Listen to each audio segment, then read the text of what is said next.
Hello and welcome you all. स्वागत है आप सभी का जीएस सो इजी में।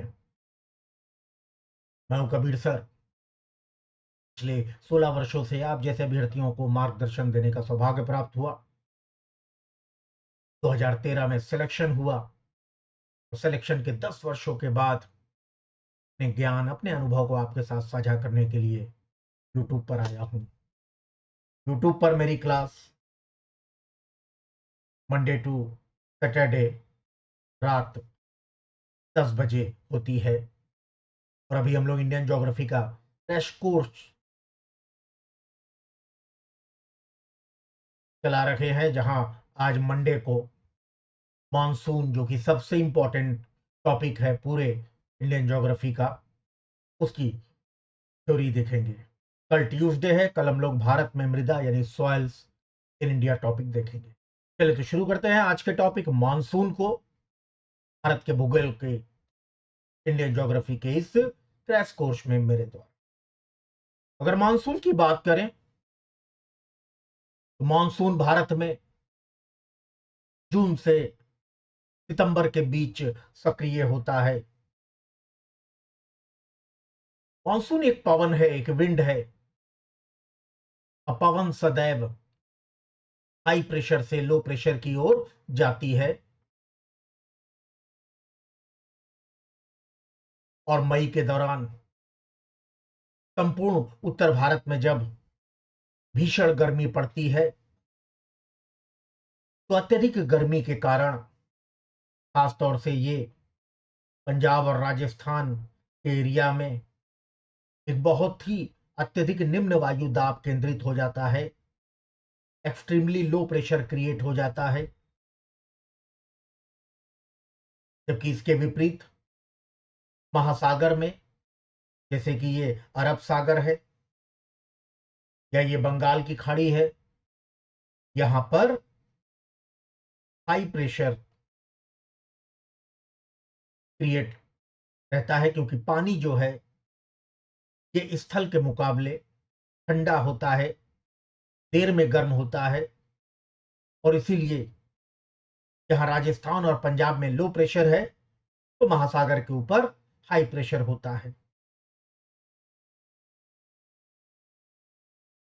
अब हम सभी जानते हैं कि पवन high pressure to low pressure low winds जो है हाई प्रेशर से लो प्रेशर की ओर जाएगी। और इसीलिए अब इस अरब सागर से और बंगाल की खाड़ी से हवाएं इस लो प्रेशर की ओर जाती है।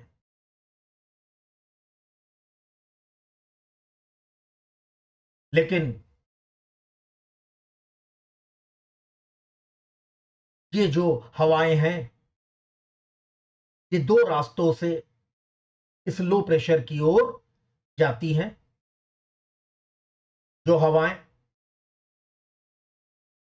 बंगाल की खाड़ी के ऊपर से होते हुए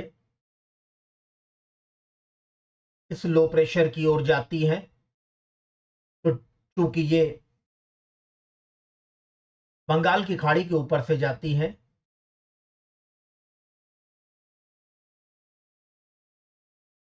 इसीलिए इन्हें बंगाल की खाड़ी शाखा कहते हैं। और जो अरब सागर के ऊपर से जाती हैं, अरेबियन सी के ऊपर से जो हवाएं जाती हैं, उसे हम अरेबियन सी ब्रांच कहते हैं। तो इसका मतलब हम मानसून को दो हिस्सों में या दो शाखाओं में, दो ब्रांचेस में डिवाइड कर सकते हैं। क्योंकि मानसूनी हवाएं भारत में मानसूनी हवाएं इस दिशा से प्रवेश कर रही है। और जब दिशाओं की बात करें तो हमेशा ऊपर की ओर नॉर्थ होता है, नीचे की ओर साउथ होता है, इधर वेस्ट होता है और इधर ईस्ट होता है। और चूंकि भारत में ये हवाएं इस दिशा से आ रही है, यानी कि साउथ और वेस्ट के बीच में आ रखी है, इसीलिए इन हवाओं को साउथ वेस्ट मानसून भी कहा जाता है। तो ये एग्जाम का आपके पहला प्रश्न है कि ये साउथ वेस्ट मानसून है, ये दक्षिण पश्चिम मानसून है। और चूंकि इंडिया में ये इस दिशा से आ रखी हैं, तो सबसे पहले अगर राज्यों की बात करें तो केरल में ये सबसे पहले प्रवेश करती हैं। केरल में ये मई के अंतिम सप्ताह या जून के प्रथम सप्ताह में प्रवेश करती हैं। और केरल में आने के बाद हम लोग ने देखा कि ये दो शाखाओं में विभाजित होंगी। ए अरब सागर शाखा, अरेबियन सी ब्रांच, और दूसरा बंगाल की खाड़ी शाखा यानी कि बे ऑफ बंगाल ब्रांच। सबसे पहले हम अरब सागर शाखा को देखते हैं। अरब सागर शाखा, जैसा कि हम लोग ने देखा कि ये शाखा इस दिशा से आ रही है।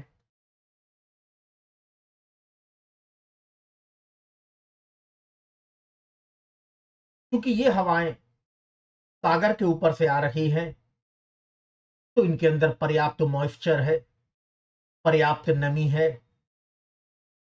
किंतु ये ये शाखा जब इंडिया में आती है तो इंडिया में यहां एक लंबी पर्वत श्रृंखला है, जिसे हम पश्चिमी घाट कहते हैं। ये इससे टकराती हैं।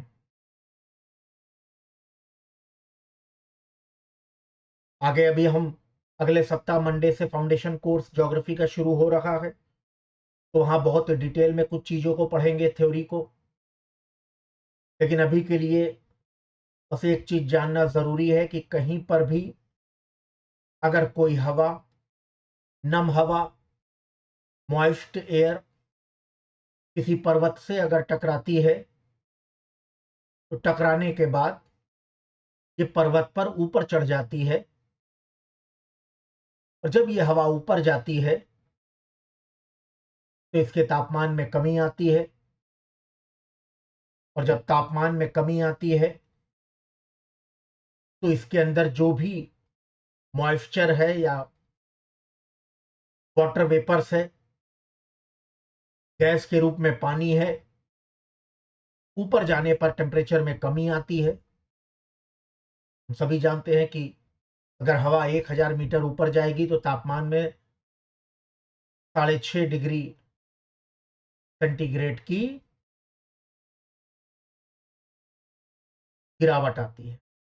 यहां पर भी यही होता है, जब यह हवा ऊपर जाती है, इसके तापमान में गिरावट आती है, जिसके फलस्वरूप जो गैस के रूप में पानी है, जो वाटर वेपर्स के रूप में पानी है, वो लिक्विड फॉर्म में आ जाता है।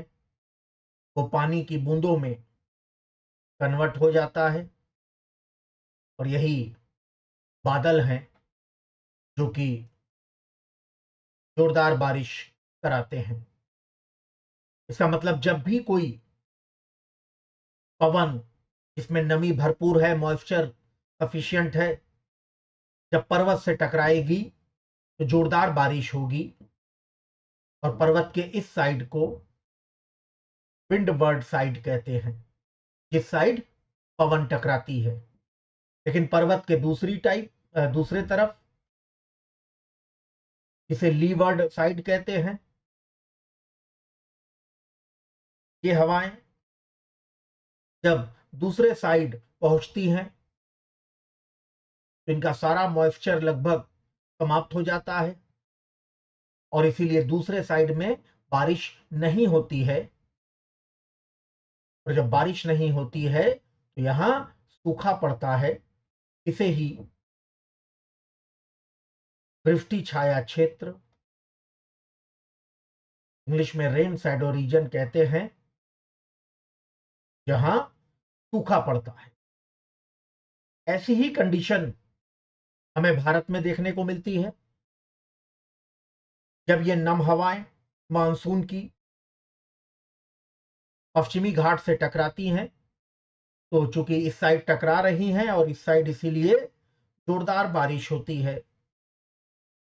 और इसीलिए आपने देखा होगा कि मुंबई में, गोवा में, केरल में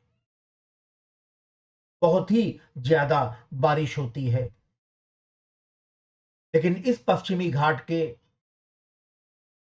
दूसरी तरफ, क्योंकि ये वृष्टि छाया क्षेत्र हो जाता है, ये रेन शैडो रीजन हो जाता है, और इसीलिए इस पूरे क्षेत्र में, जहां विदर्भ है, तेलंगाना है, अंदरूनी आंध्र प्रदेश है, तमिलनाडु है, कर्नाटक है, जहां भीषण सूखा पड़ता है। और इसीलिए आपने सुना भी होगा, किसान विदर्भ में, तेलंगाना में आत्महत्या कर लेते हैं, क्योंकि उनकी फसल फेल हो जाती है, बर्बाद हो जाती है। मॉनसून को जाना है पंजाब की तरफ, क्योंकि यहीं पर सबसे ज्यादा लो प्रेशर क्रिएटेड है। और इसीलिए सभी मानसूनी हवाएं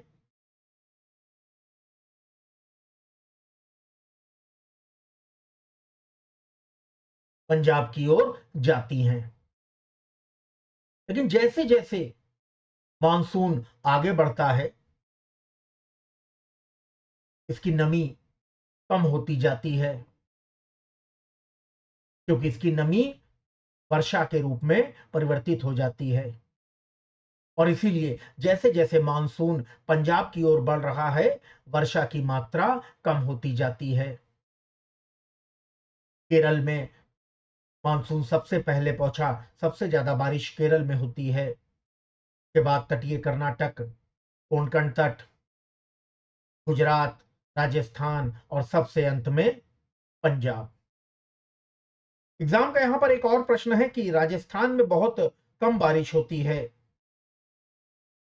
के दो कारण है, यहां पर हम लोग एक ही कारण देखेंगे, और जब अगले मंडे से फाउंडेशन कोर्स शुरू करेंगे ज्योग्राफी थ्योरी का, वहां रिलेटिव ह्यूमिडिटी जब पढ़ेंगे तो दूसरे कारण को भी देखेंगे।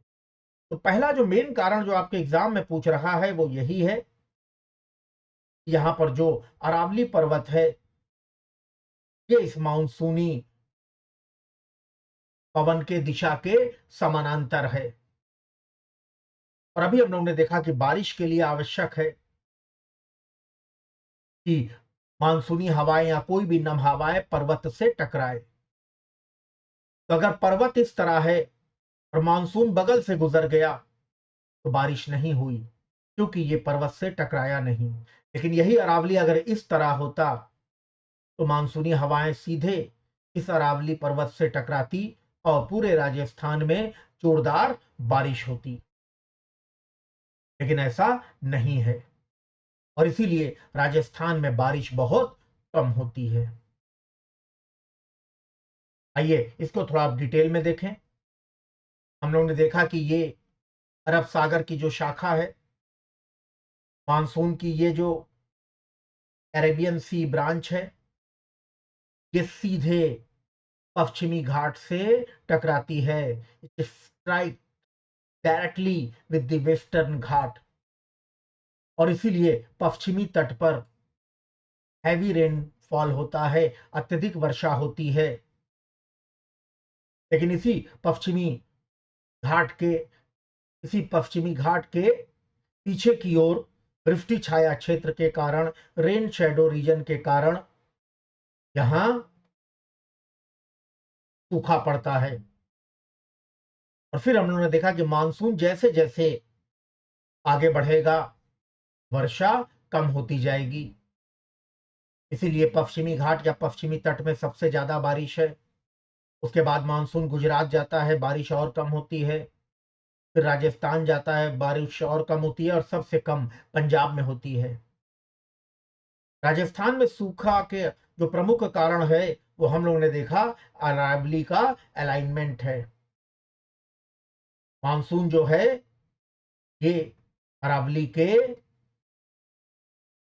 पैरेलल या समानांतर गुजरता है, जिस वजह से राजस्थान में बहुत कम बारिश होती है।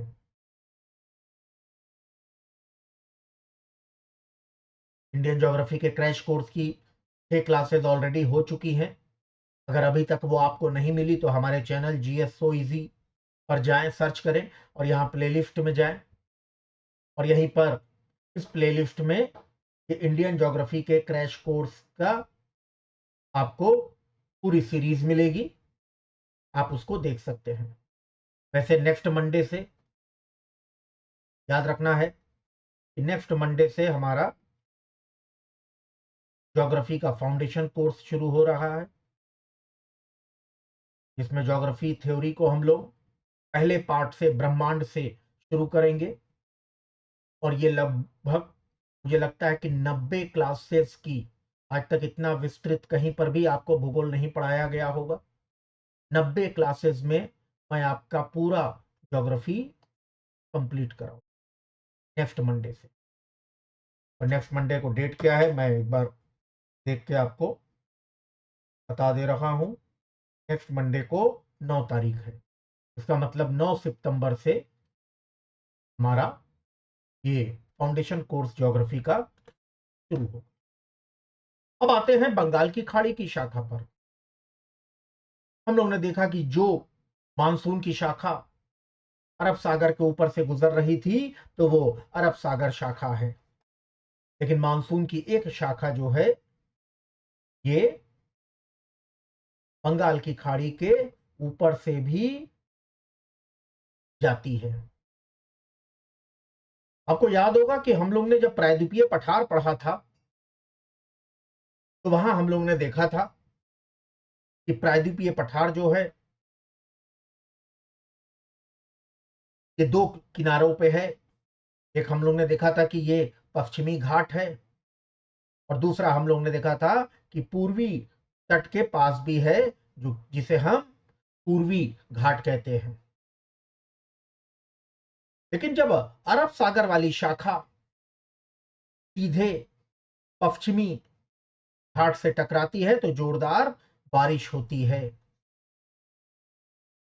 लेकिन जो बंगाल की खाड़ी शाखा है इसके कारण पश्चिमी सॉरी पूर्वी तट पर उतनी अच्छी बारिश नहीं होती है और इसका कारण यही है जो राजस्थान में कम बारिश का कारण था कि यहां पर जो मानसूनी हवाएं हैं ये पश्चिमी घाट के समानांतर स्थित है, पूर्वी घाट के समानांतर स्थित है। यही मानसून अगर इस तरह आता और इस पूर्वी घाट से टकराता तो इस पूरे पूर्वी घाट में जोरदार बारिश होती। लेकिन चूंकि ये इस तरह इसके समानांतर निकल रहा है, पर्वत से नहीं टकरा रहा है, पूर्वी घाट से नहीं टकरा रहा है और इसीलिए इस पूरे पूर्वी तट में बहुत कम बारिश होती है। अब हम देखते हैं कि आखिर होता क्या है। बारिश तो कम हो रही है लेकिन मानसून का रास्ता क्या है। मानसून फिर इसी तरह आता है और उत्तर पूर्वी भारत में इंटर करता है। मेघालय में मेघालय पठार है, हम लोग ने पढ़ा था। और ये जो मानसून की शाखा है ये सीधे आगे आके मेघालय पठार में टकरा रही है और जैसे ही ये मेघालय पठार में टकराई फिर ये वाली स्थिति बन जाती है, क्योंकि इन पठार की ऊंचाई भी अच्छी खासी है और इसीलिए मेघालय में बहुत ही जोरदार बारिश होती है। इसके अलावा हम सभी जानते हैं कि यहां पर हिमालय भी है और यहीं पर पूर्वांचल की पहाड़ियां भी हैं। ऐसे में ये मानसून जो है उत्तर पूर्वी भारत में ये चारों तरफ से पहाड़ों से टकराता है, जिसके फलस्वरूप इस पूरे क्षेत्र में बहुत ही ज्यादा बारिश होती है। और यहीं पर मेघालय में मौसिन राम है, चेरापूंजी है,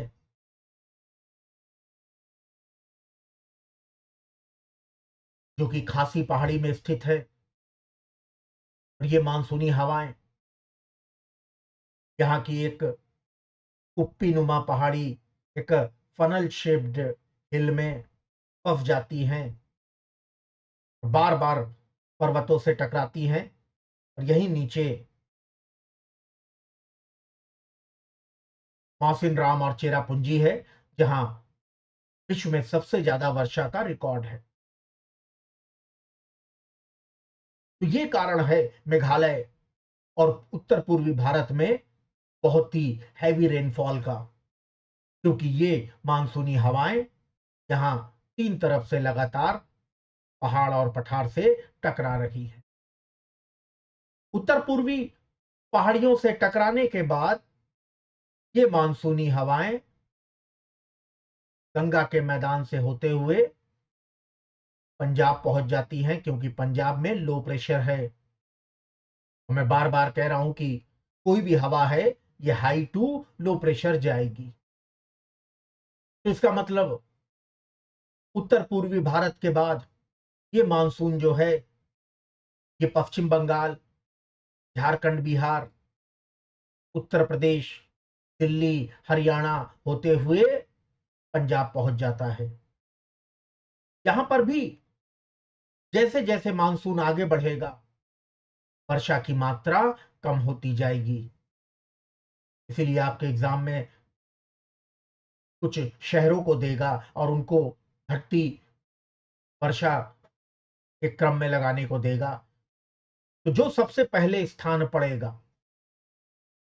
अगर यहां पर गुवाहाटी दे दिया, तो गुवाहाटी सबसे पहले है। तो गुवाहाटी में सबसे ज्यादा लगभग 200 सेंटीमीटर बारिश होती है। इसके बाद कोलकाता है, तो कोलकाता में लगभग 160 सेंटीमीटर बारिश होती है। फिर पटना है, पटना में लगभग 100 सेंटीमीटर बारिश होती है। फिर लखनऊ आया, लखनऊ में बारिश और कम होगी, 80 सेंटीमीटर होगी। फिर दिल्ली आएगा, दिल्ली में बारिश और कम होगी, 60 सेंटीमीटर। और पंजाब जाते जाते ये 40 सेंटीमीटर बारिश हो जाएगी।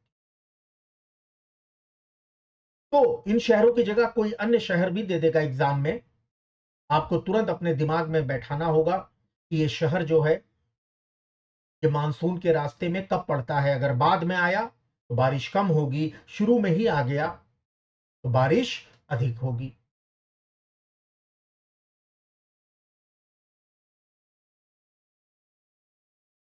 इस तरह सबसे कम बारिश अगर पूछा जाए भारत में, पंजाब में होनी चाहिए।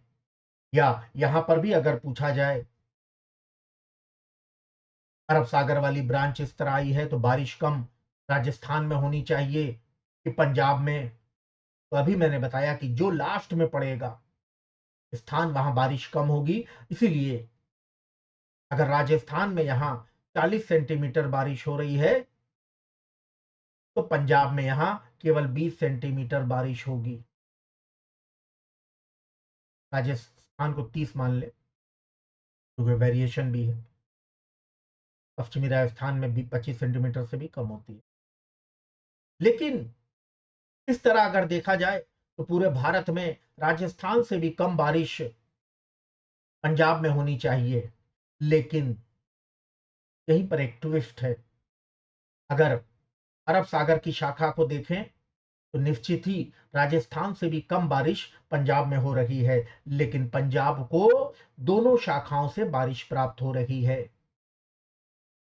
मानसून की दोनों शाखाएं पंजाब में जाके मर्ज करती हैं, और इसलिए पंजाब को दोनों शाखाओं से थोड़ी थोड़ी बारिश मिल गई। 30 सेंटीमीटर इधर से बारिश हो गई, 30 सेंटीमीटर कह लीजिए या 40 सेंटीमीटर इधर से बारिश हो गई, और टोटल जो है ये राजस्थान से ज्यादा हो जाती है।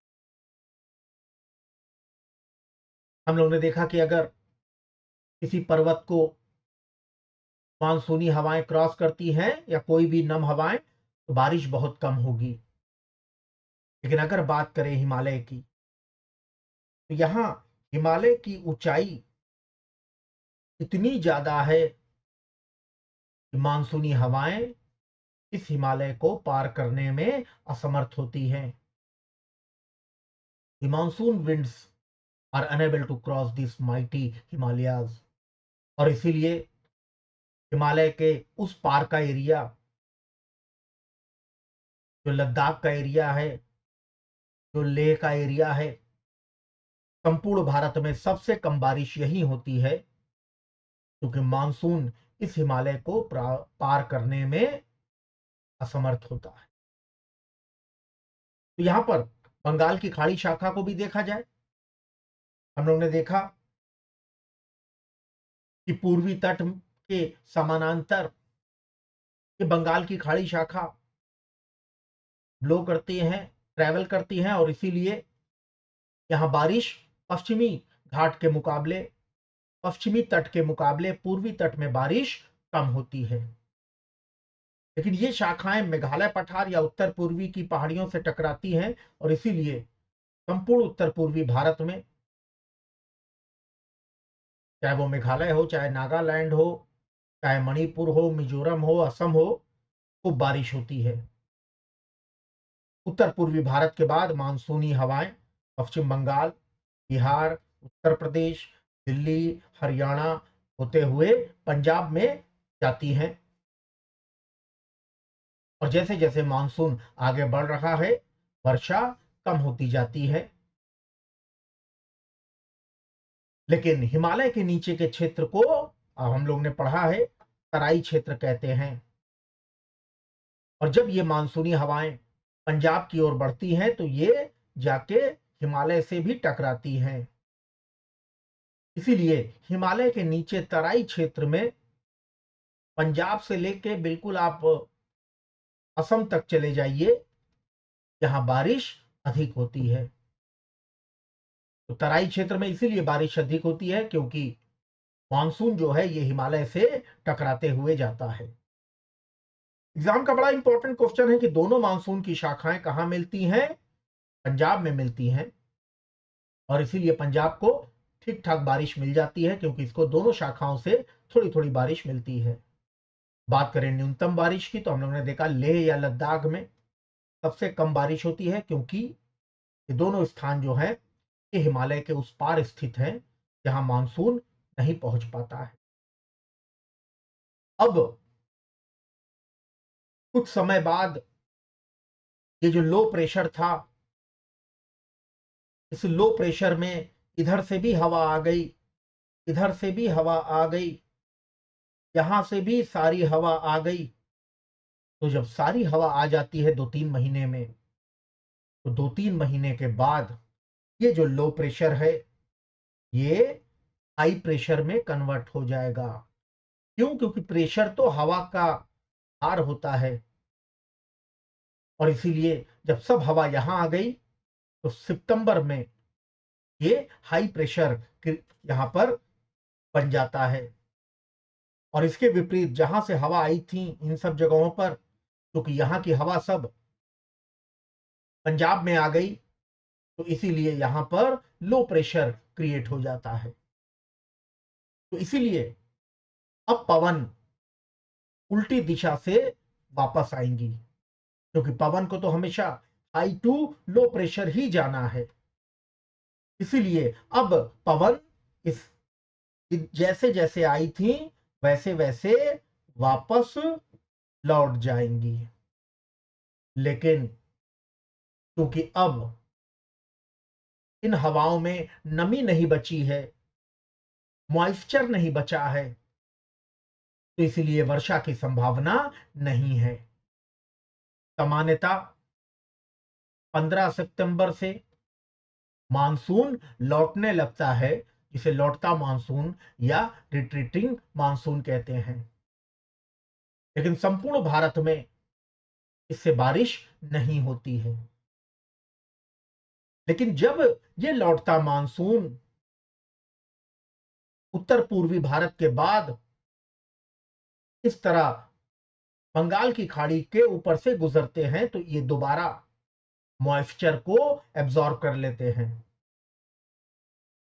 और इसीलिए बंगाल की खाड़ी में जब ये पवन गुजरती हैं तो इसमें सफिशिएंट मॉइस्चर आ जाता है, इसमें पर्याप्त नमी होती है, और इसीलिए अब जब ये मानसूनी लौटता हुआ मानसूनी हवाएं तमिलनाडु और दक्षिणी आंध्र प्रदेश के कोरोमंडल तट में इस पूर्वी घाट से टकराती हैं, तो यहां पर बहुत ही अच्छी बारिश होती है। तो इसका मतलब कि लौटते मानसून से संपूर्ण भारत में केवल कोरोमंडल तट में बारिश होती है, और ये महीना जो है ये अक्टूबर, नवंबर और दिसंबर का महीना होता है। इसीलिए तमिलनाडु में एक वर्ष में 3 बार धान की फसल उगाई जाती है, क्योंकि यहाँ अक्टूबर, नवंबर, दिसंबर में भी पर्याप्त वर्षा होती है। यहाँ तक कि तमिलनाडु को उसकी मेन बारिश जो है ये इसी महीने में मिलती है, लौटते मानसून से मिलती है। तमिलनाडु में जो बारिश हो रही है, तो ये हवाएं अब इस दिशा से आ रही है, और ऐसे में अब अगर दिशा को देखें तो ये दिशा ऊपर वाला नॉर्थ है, ये वाला ईस्ट है, और चूंकि अब मानसून इस दिशा से आ रहा है, तो इसीलिए इस मानसून को नॉर्थ ईस्ट मानसून भी कहा जाता है। तो ये नॉर्थ ईस्ट मानसून है, ये उत्तर पूर्वी मानसून है, जो कि और कुछ नहीं, लौटता मानसून है, रिट्रीटिंग मानसून है। 15 सितंबर से मानसून लौटने लगता है, लेकिन उत्तर भारत में इससे कोई बारिश नहीं होती है, और संपूर्ण भारत में केवल कोरोमंडल तट में अच्छी बारिश होती है, क्योंकि ये कोरोमंडल तट के पूर्वी घाट से टकराता है। तो ये पूरी कहानी थी मानसून की। लेकिन याद रखना है कि इसको अभी हम लोग डिटेल में पढ़ेंगे अपने फाउंडेशन कोर्स में, और हम सभी का फाउंडेशन 4 कोर्स जो है, ये याद रखना है कि 9 सितंबर यानी नेक्स्ट मंडे से शुरू होगा। इस सप्ताह में अभी हम लोग क्रैश कोर्स ही करेंगे इंडियन ज्योग्राफी के, जहां पर हम लोग मोस्ट इंपॉर्टेंट टॉपिक्स को देखेंगे। अगर क्लास अच्छी लगी है तो इसे लाइक करना है, अपने जैसे स्टूडेंट्स के साथ इस क्लास को शेयर करना है, और अगर अभी तक आपने सब्सक्राइब नहीं किया तो इसे सब्सक्राइब करिए, क्योंकि अगले मंडे से संपूर्ण यूट्यूब पर अब तक की सबसे बड़ी ज्योग्राफी थ्योरी की क्लास चलेगी, जो कि लगभग 90 क्लास की होगी। तो इसीलिए क्लास को, चैनल को सब्सक्राइब करें, और सबसे जरूरी है कि बेल आइकन हिट करने के बाद नोटिफिकेशन ऑल पे टिक करें, नहीं तो क्लास शुरू हो जाएगी और आपके पास नोटिफिकेशन या मैसेज नहीं आएगा। और मेरी ये जो क्लास है जीएसओ इजी की, ये मंडे टू सैटरडे चल रही है। कितने बजे? रात में 10 बजे। कल ट्यूसडे है, कल का टॉपिक होगा सॉइल इन इंडिया। भारत में विभिन्न प्रकार की मिट्टियां हैं, जिनसे लगभग 14 से 15 क्वेश्चंस आपके एग्जाम में पूछते हैं, हम लोग उसको देखेंगे। फ्राइडे तक हम लोग फाउंडेशन कोर्स में भी यही काम करेंगे। 5 दिन तक हम लोग थ्योरी पढ़ेंगे, और छठे दिन इसी पांचों दिन का एमसीक्यू करेंगे, इंपॉर्टेंट क्वेश्चंस करेंगे, ताकि थ्योरी के साथ इंपॉर्टेंट क्वेश्चंस भी साथ में होता चले। तो इन पांचों क्लास का भी सैटरडे को हम लोग क्या करेंगे? एमसीक्यू करेंगे। ठीक है, तो अभी के लिए इतना ही। विनती करता हूं ऊपर वाले से कि आप सभी को जल्दी से आपके लक्ष्य में और आपके परीक्षा में सफल करें, और ये बिल्कुल मुमकिन है, क्योंकि इम्पॉसिबल कुछ भी नहीं है। पॉसिबल तो खुद कहता है आई एम पॉसिबल। कोशिश तो करो। You are possible, we all are possible. Good night, शुभ रात्रि, शबा खैर, जय हिंद। मिलते हैं कल फिर एक और जोरदार क्लास में, सॉइल इन इंडिया, ज्योग्राफी की थ्योरी क्लास। और मत भूलिएगा जो सबसे जरूरी है कि आगामी मंडे यानी कि 9 अक्टूबर से हम लोगों का ज्योग्राफी थ्योरी का फाउंडेशन कोर्स शुरू होगा। तो आपके जितने भी मित्र हैं उन सबको भी ये बात बता दी। Okay, thank you, God bless.